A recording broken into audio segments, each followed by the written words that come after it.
नमस्कार मित्रों, मैं आप सबका अपना ज्योतिषाचार्य पंडित शंकर जी आत्मा की सूक्ष्म गहराई से आप सभी का अपने YouTube चैनल पर स्वागत करते हैं। और आज हम बात करेंगे सूर्य देव के गोचर के बारे में। देखिए, ये तो साधारणतः सूर्य देव का गोचर है, परंतु हर राशि पर इसका एक अलग प्रभाव पड़ता है। आज हम उसी के बारे में बात करेंगे। 15 मई 2023 दिन सोमवार को प्रातःकालीन 6:58 पर सूर्यदेव अपनी उच्च की राशि मेष को छोड़कर अपनी शत्रु राशि शुक्र की राशि वृषभ में प्रवेश करेंगे। शुक्र की राशि एक सूर्य के लिए शत्रु की राशि है। सूर्यदेव शुक्र के साथ हो या शुक्र के राशि में हो तो ये अच्छा फल नहीं देते। सूर्यदेव शुक्र की राशि तुला में नीच के माने जाते और नीच के हो जाते, इसलिए यदि तुला के सूर्यदेव हैं तो ये रिजल्ट उतना अच्छा नहीं दे पाते हैं। सिंह लग्न वालों के लिए यदि लग्नेश ही नीच का हो जाए तो यह अच्छा फल नहीं दे पाते, आजीवन संघर्ष करवाता। फाइनेंशियल और हेल्थ इशू इनके साथ हमेशा बना ही रहता यदि नीच भंग राजयोग इनके जन्म पत्रिका में ना बन रहा हो तो। अब बात करते हैं मेष से लेके मीन पर्यंत राशियों तक के बारे में बात करेंगे। देखिए, सूर्यदेव यदि आपके जन्म पत्रिका में उच्च के बैठे हैं तो आपके अंदर एक अलग ही आत्मविश्वास रहेगा। हर कार्य को करने में आप हमेशा मोटिवेट रहेंगे, आत्मविश्वास से भरे पूरे रहेंगे। आपको अंदर आत्मविश्वास की कमी नहीं आएगी। आपका समाज में सम्मान होगा, ऑफिस में सम्मान होगा। आप जिस क्षेत्र में कार्यरत है उस क्षेत्र में आपका एक अलग पहचान होगा। ये सब सूर्यदेव के उच्च होने का फल है। और वही जन्म पत्रिका में यदि सूर्यदेव नीच को हो जाते हैं, तुला राशि में हो जाते हैं, तो आपको नौकरी पेशा वाले हैं तो आपको बॉस से हमेशा मतभेद बना रहेगा। घर में अपने पिताजी से मतभेद बना रहेगा। आप और आपके पिताजी एक साथ नहीं रह सकते, दोनों का मतभेद बना रहेगा। वहीं आप यदि समाज में, तो समाज में आपका मान सम्मान उतना नहीं हो पाएगा, आपके मान सम्मान में कमी आएगी। और यदि सूर्यदेव आपके नीचे बैठे हैं और पीड़ित हैं तो आपके दोनों आँख से कोई ना एक पर लेंस चढ़ेगा और आपको चश्मा लगाना पड़ेगा। ये सूर्यदेव के नीचे होने का लक्षण है। तो आइए अब सूर्य के गोचर के बारे में मित्रों सबसे पहले बात करते हैं।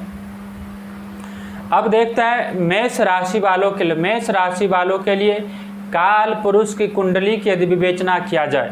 देखिए, यह जो गोचर के फल हम बता रहे हो चंद्र राशि पर आधारित है। यदि आपके पास जन्म पत्रिका नहीं है तो आप अपने नाम राशि के आधार पर इस गोचर फल के बारे में जान सकते हैं। तो सबसे पहले मेष राशि के बारे में बात करते हैं। तो मेष राशि के लिए सूर्यदेव का गोचर दूसरे भाव में हो रहा है और दूसरा भाव वाणी का होता है, कुटुंब का होता है, धन संपत्ति का होता है। और सूर्यदेव जहाँ बैठते हैं वहाँ पे सूर्यदेव एक विच्छेदात्मक ग्रह है। जहाँ बैठे हैं वहाँ से उस घर से आपको विच्छेदन करवा देंगे। और सूर्यदेव की जहाँ पर दृष्टि है उस दृष्टि से आपका विच्छेदन हो जाएगा। तो सबसे पहले हम सूर्यदेव के लिए देखते हैं। सूर्यदेव मेष राशि के दूसरे घर में परिवर्तन है, दूसरे घर में सूर्यदेव उपस्थित है। तो ऐसे कंडीशन में मेष राशि वालों के आँख में समस्या आ सकती है। अपने वाणी को संभाल कर बोले, जो कुछ भी बोलना हो घर में, परिवार में, समाज में, हमेशा अपने वाणी को तौल कर बोले। क्या बोलना है, कितना बोलना है और कितना नहीं बोलना है, क्योंकि आपके वाणी से ही आपका अहंकार झलकेगा और आपके अहंकार के कारण आपके मित्र भी आपके शत्रु बन जाएंगे कुछ दिनों के लिए। वैसे विद्यार्थियों के लिए बात करें तो विद्यार्थियों के लिए यह गोचर अच्छा है कि सूर्यदेव यदि द्वितीय भाव में स्थित है तो अच्छा फल देता है, अच्छा रिजल्ट देते हैं। अब बात करते हैं वृषभ राशि वालों के लिए। तो वृषभ राशि वालों के सूर्यदेव यहाँ लग्न में ही है। सूर्यदेव वृषभ राशि वालों के लिए लग्न में ही है, तो लग्न में सूर्यदेव उपस्थित होना अच्छा माना जाता है। मेष राशि काल पुरुष की, देखिए, कुंडली विवेचना का दो आधार है, एक तो लग्न को देखकर और दूसरा काल पुरुष कुंडली को देखकर विवेचना करते हैं। तो यदि लग्न में सूर्यदेव उपस्थित होता है काल पुरुष कुंडली के अनुसार ये हमेशा उच्च के होते हैं। ऐसी स्थिति में वृषभ राशि वालों के लिए यह थोड़ा सा शुभ है, परंतु वहीं सूर्यदेव की 7वीं दृष्टि पत्नी भाव पर पड़ेगी, 7वें घर पर पड़ेगा। 7वें घर पर दृष्टि पड़ने का पत्नी की शारीरिक समस्या हो सकती है। आप जिसके साथ कार्य करते हैं, पार्टनरशिप में कार्य करते हैं, तो आपको पार्टनरशिप में धोखा मिलने का चांस हो सकता है। और आपका पढ़ने में मन तो लगेगा ही लगेगा, और आपके जो भी कार्य होंगे थोड़े बहुत को छोड़कर बाकी सारा कार्य आपको बनेगा। घर परिवार में आप हमेशा, या पार्टनरशिप में है तो इस दो जगह आप अपने आत्म संयम को बनाए रखें, अपने आप पर नियंत्रण रखें। और सूर्यदेव को नित्य प्रातःकालीन भुवन भास्कर को जल का अर्घ दे, और अर्घ देकर ओम ऐश्वर्य सहस्त्रांशो तेज और आशु जगतपते अनुकंप मामदेव गृहान अर्घ नमस्तुते या ओम गृणी सूर्याय नमः इस मंत्र का 108 बार जाप करें तो आपको अवश्य लाभ होगा। अब बात करते हैं मिथुन राशि वालों के लिए, जिसका मिथुन राशि है 3 नंबर, तो 3 नंबर वालों के लिए सूर्य का गोचर 12वें भाव में यहाँ पे है। अब मिथुन लग्न वालों के लिए सूर्य का गोचर 12वें भाव में है, तो ये मिथुन लग्न वाले के लिए अच्छा है। जैसे कि आपको आमदनी तो होगा, लेकिन यदि अच्छा आपको यदि विदेश के पर्पज में, यदि मान लीजिए आपको जेल संबंधित कोई समस्या है, तो उसका इस समय निदान होने का चांस बन जाता है। वही यदि आपका विदेश जाने का कई महीनों से योग बन रहा है, या विदेश से कुछ आने का, या विदेश से धन अर्जन करने का कुछ ऐसा योग बन रहा है, और आज से पहले इस योग में रुकावट था, तो ये योग आपको बन जाएगा। ऐसी स्थिति में आपको लाभ होगा। लेकिन एक चीज़ ध्यान रखना, लाभ होने के साथ साथ आपको नुकसान होने की भी चांस है। जितना धन आएगा उसके हिसाब से आपका धन खर्च भी हो जाएगा। तो धन कहाँ खर्च करना है, किस मात्रा में खर्च करना और किस स्थिति में खर्च करना है, इसका आप हिसाब रखिएगा। तो आपके लिए यह गोचर शुभदायक हो सकता है, शुभ फल हो सकता है। आप भुवन भास्कर को नित्यकालीन प्रातःकालीन अर्घ दीजिए, जल में थोड़ा सा इंक डालकर अर्घ दीजिए, आपके लिए लाभ होगा। अब बात करते हैं कर्क लग्न वालों के लिए, तो कर्क लग्न वालों के लिए 4 नंबर, कर्क राशि वालों के लिए बात करते हैं। कर्क राशि वालों के लिए सूर्यदेव का गोचर 11वें भाव में है, और 11वें भाव का सूर्यदेव आपके लिए ये समझिए कि आपके लिए एक प्रकार से खजाना खुल गया है।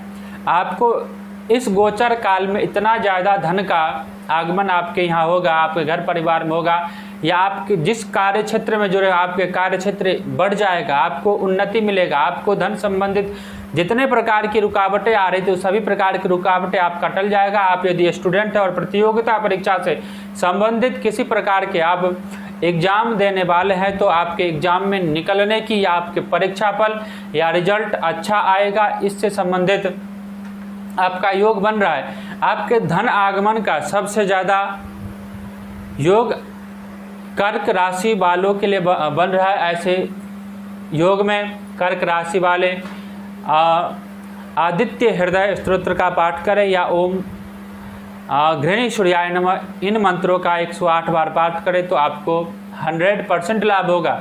यदि आपकी जन्मपत्रिका में किसी दोष के कारण आपको उतना लाभ नहीं हो पाता है, तो आपको यह लाभ जरूर मिलेगा। अब बात करते हैं सिंह राशि वालों के लिए, तो सिंह राशि वालों के लिए सूर्यदेव का गोचर 10वें भाव में होगा। अब सूर्यदेव का गोचर कर्म भाव में होने से आपके जो कर्म का क्षेत्र है, आपके जो कार्य का क्षेत्र है, आपके जो बिजनेस का क्षेत्र है, वो एक बहुत बड़ा रूप लेगा।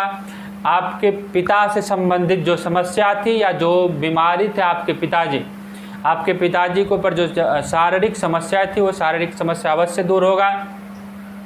लेकिन आप इस गोचर काल के समय अपने पिता के यदि फिजिकल कोई हेल्थ इशू है तो उसका ध्यान रखें, दवाइयों का ध्यान रखें, समय का ध्यान रखें कि कौन से समय पर दवाई खिलाना है, कितना सेवा करना है, क्या खाना है, क्या नहीं खिलाना है।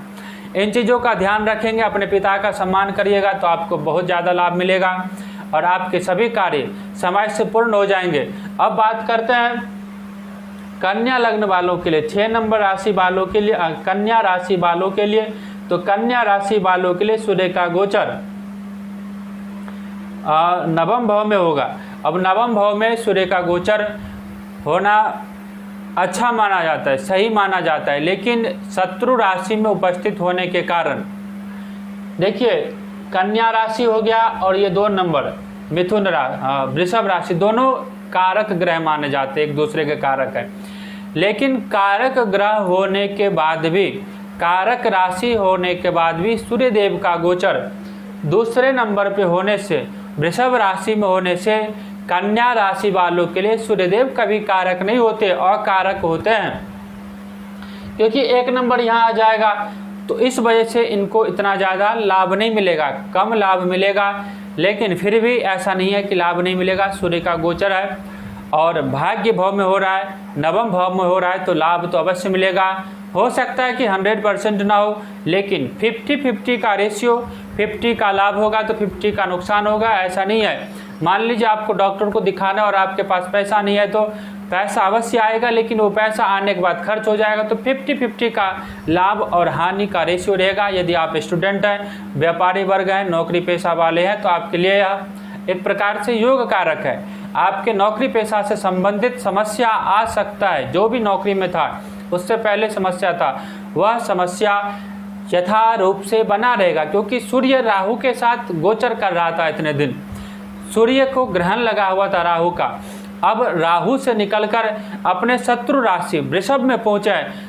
थोड़ा बहुत आराम मिलेगा, परंतु आपको नौकरी से, व्यापार से, हेल्थ इशू से समस्या ग्रसित रहे होंगे।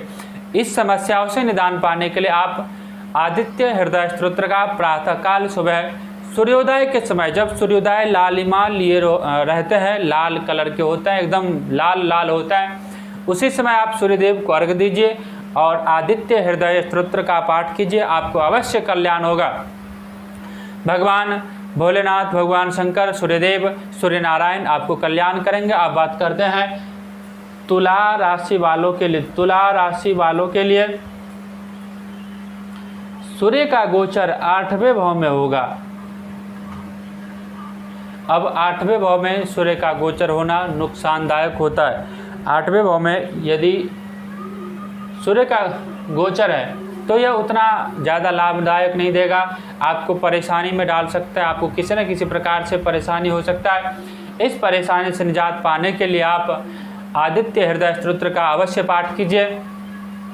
अब बात करते हैं कि 8वें भाव में सूर्य का गोचर होने से आपको क्या नुकसान हो सकता है। तो आपको हेल्थ इशू आ सकता है, आपको धन संबंधी समस्या आ सकता है। आप यदि विद्यार्थी है तो आपको पढ़ने में मन नहीं लगेगा, आपके पढ़ाई क्षेत्र में रुकावटें आ सकती है कुछ समय के लिए, तो ये समस्या आ सकती है। अब बात करते हैं वृश्चिक राशि वालों के लिए। तो वृश्चिक राशि वालों के 8 नंबर के लिए सूर्य का गोचर यहाँ पे 7वें भाव में होगा।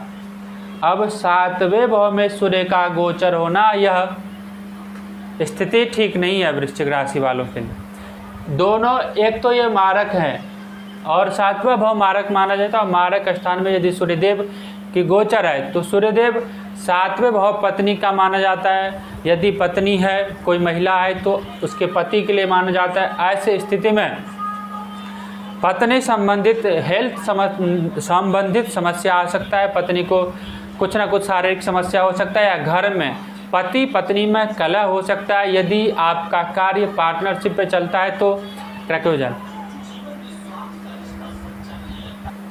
देखिए मित्रों, यदि 7वें भाव में सूर्य स्थिति है तो यह पत्नी के साथ कुछ ना कुछ आपके घर में समस्या दे सकता है।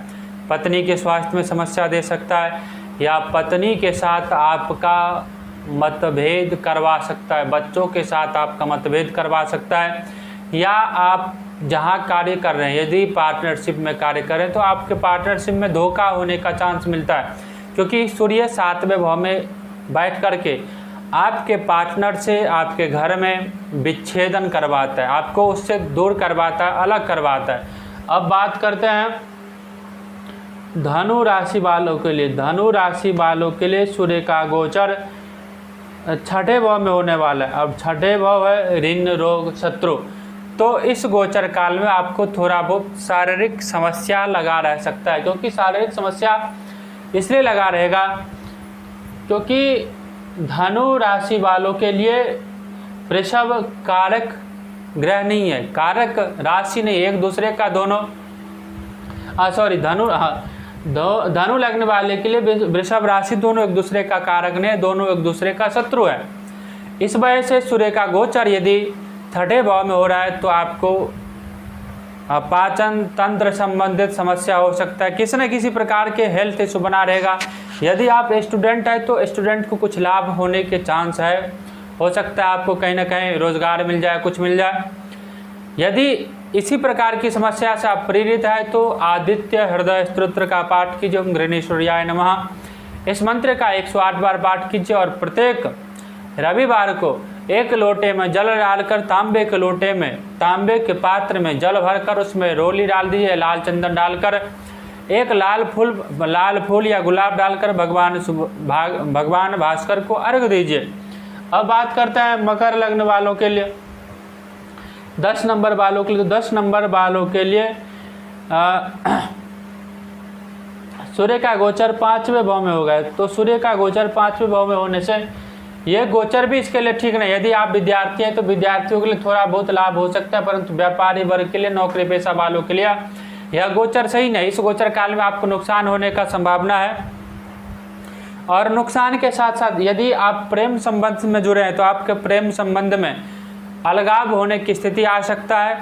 और यदि अलगाव आ भी जाए तो आपको नुकसान झेलना है, और नुकसान झेलने के बाद आपको कार्य क्षेत्र में उतना ज़्यादा प्रगति करने का अवसर नहीं मिलेगा। तो आप भगवान भास्कर को सुबह सुबह सूर्य का अर्घ दीजिए, सूर्य को तांबे के लोटे में जल भर कर अर्घ दीजिए, यही उपाय है एक। और अब बात करते हैं कुंभ लग्न वालों के लिए। तो कुंभ लग्न वालों के लिए सूर्य का गोचर चौथे घर में होगा। अब देखिए, चौथे घर में सूर्य का गोचर होना अस्त माना जाता है। यदि सूर्य आपके चौथे घर में है और चाहे गोचर के समय हो चाहे जन्मपत्रिका में हो, तो ऐसी स्थिति में आपको हमेशा अपने सर को ढक कर रखना चाहिए। सर को ढक कर रखता है ताकि सूर्यदेव से जो एनर्जी मिले आपको।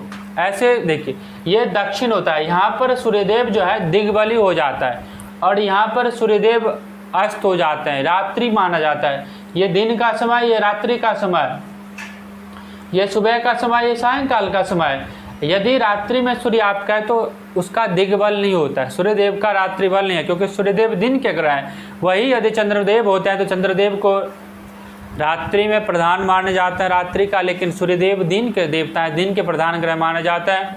इसीलिए अपने सिर को ढक कर रखें और हमेशा पैरों में चप्पल या स्लीपर या आप जो पहन सकते हो उसको पहन कर रखें, ताकि आपका एनर्जी धरती माँ में ना जाकर मिले, धरती माँ में समाहित ना हो। और यह गोचर काल आपके लिए थोड़े समय के लिए परेशानी लेकर आएगा, लेकिन उसके बाद सब ठीक हो जाएगा। अब बात करते हैं मीन राशि वालों के लिए। तो मीन राशि वालों के लिए देखिए मित्रों, मीन राशि वालों के लिए गोचर यहाँ पर होगा 1 नंबर। मीन राशि वालों के लिए गोचर, सूर्य का गोचर वृषभ राशि में 3य स्थान पर होगा। 3य स्थान पर सूर्यदेव पराक्रम के मालिक है, सूर्यदेव आत्मविश्वास के मालिक हैं, परंतु शत्रु राशि में होने के कारण ये जो आपके छोटे भाई बहन हैं उनको थोड़ा बहुत घर में, परिवार में समस्या आ सकता है, लेकिन यह समस्या ज़्यादा दिनों तक नहीं रहेगा। यह समस्या बहुत कम समय तक के लिए रहेगा और कम समय बाद यह समस्या का निदान हो जाएगा। यह समस्या आपके ऊपर नहीं आएगा, आपसे जो छोटे भाई होंगे, बहन होंगे, उनके ऊपर यह समस्या आ सकता है। थोड़ा बहुत आपसी मतभेद का समस्या होगा, ये भी नहीं कोई बहुत बड़ा समस्या आएगा, आपसी मतभेद का समस्या आएगा, तो इसका भी निदान हो जाएगा। बस इसका निदान का एक उपाय करना है कि भगवान भास्कर को सुबह सुबह तांबे के पात्र में जल भरकर उसमें थोड़े से रोली डालकर 2-4 गेहूं के दाने डालकर भगवान भास्कर को, सूर्यदेव को अर्घ चढ़ाना है। इससे आपके सही प्रकार के कष्ट का निवृत्ति हो जाएगा। मित्रों, यह मेष राशि से लेकर मीन तक का गोचर सूर्य के गोचर का फल था। आप सभी लोग सुखी समृद्धिशाली रहे। यदि इस चैनल पर पहली बार विजिट कर रहे हैं तो चैनल को सब्सक्राइब करें, लाइक कीजिए और बेल आइकन के बटन को दबाएं, ताकि अगली बार जो वीडियो बनाए या अगली बार जो एपिसोड बनाए उसका सबसे पहला नोटिफिकेशन आपको प्राप्त हो। और भगवान आपको शक्तिशाली बनाए रखे, समृद्धिशाली बनाए रखे। तब तक के लिए नमस्कार।